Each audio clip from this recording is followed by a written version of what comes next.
Plein de bonjour à tous, j'espère que vous allez bien. Aujourd'hui on se retrouve dans une nouvelle vidéo que je pense que tu attendais avec impatience. On se retrouve pour prendre du boule rapidement.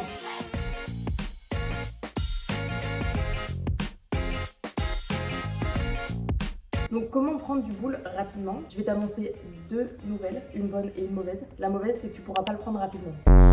Juste en regardant la vidéo, tu n'auras pas le boule qui apparaîtra. La bonne nouvelle c'est que je vais te montrer comment je suis passée de ça à ça en ayant des troubles alimentaires. J'ai trois petits conseils avant que tu vois mon boulard dans la salle. Le premier, c'est un surplus calorique. Donc je pars du principe que tu connais pas grand chose en tout ce qui est muscu et tout ce truc là. En gros, il faut que tu manges plus que ce que tu ne dépenses et il faut que ça soit de la nourriture clean. Bien évidemment, je vais pas te demander d'aller manger à McDo si ton boule n'apparaît pas. La petite astuce, c'est que tu dois manger environ 2 grammes de protéines par kilo de poids de corps. Par exemple, moi je fais 70 kg, il faut que je mange environ 140 grammes de prot.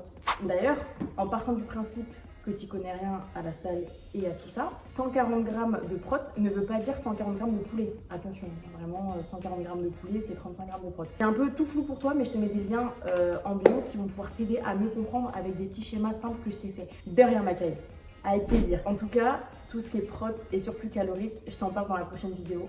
Donc, abonne-toi s'il te plaît. Merci. Abonne-toi. Abonne-toi frère. Viens, on fait un coup de presse. Et wesh, abonne-toi, y'a quoi maintenant? Il restera pas au montage. Donc ça, c'était le premier petit conseil. Le deuxième conseil, c'est être constante. Peu importe l'objectif que tu t'es fixé. Mais mon cœur. Faut que je vous montre qu'est-ce que j'ai derrière parce que c'est hilarant les frères. Vraiment j'ai ça quoi. Il faut que tu sois constante, peu importe l'objectif que tu t'es fixé. Ne regarde pas les fit girls qui vont à la salle 6 jours sur 7. Si tu n'en es pas capable et si ton emploi du temps ne te le permet pas, tu vois.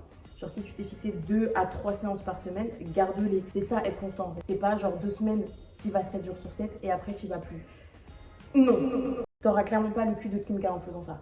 Des derniers petits conseils avant que tu vois mon boulard, c'est avoir une bonne hygiène de vie, en tout cas au maximum. Alors quand je te parle d'hygiène de vie, ça veut pas dire que tu vas tout le temps manger des salades, d'accord? C'est pas ici on mange pas 1000 calories par jour. Ici on se fait bien plaisir, mais avec de la nourriture clean, avec des bons apports, avec des bons nutriments. À la fin t'as plus faim, t'as pas de carence, tu vois. C'est pas sur cette chaîne que je vais te dire de manger 200 calories par jour.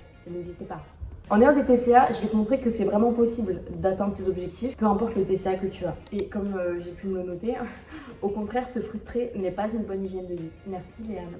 T'as tout noté? C'est parti. Ok, je vais te montrer les exos qui sont pour moi les plus simples, surtout quand tu es débutant. Donc je vais t'en montrer quand tu es débutant. Donc je pars du principe où tu n'as jamais mis les pieds à la salle. Du coup, évidemment, on n'oublie pas l'échauffement, s'il te plaît. Alors vraiment parce que l'échauffement, si tu l'oublies, tu peux te faire mal. Ce serait dommage, n'est-ce pas?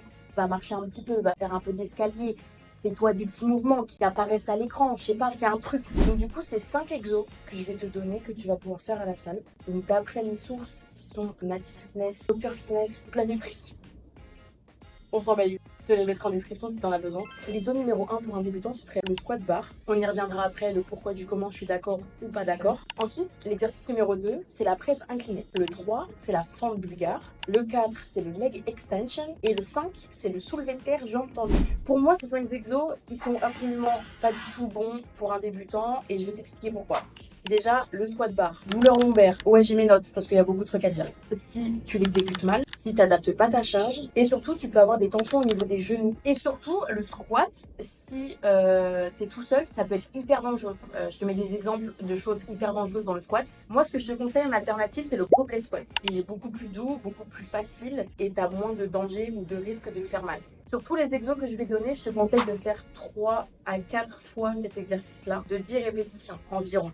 Ensuite, le deuxième exercice, donc on a dit la presse inclinée. J'ai révisé.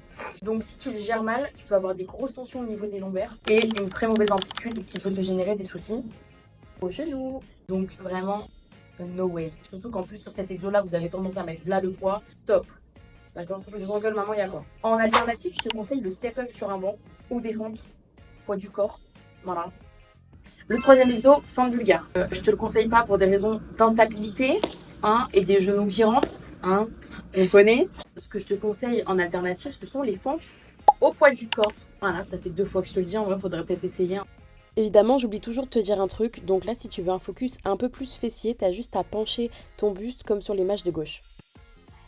Ensuite, pour être un tout petit peu plus stable, il te suffit juste de ne pas faire comme cette image où tu as ton pied qui est totalement symétrique à celui de devant, mais à légèrement l'écarter et tu verras la différence. Avec plaisir!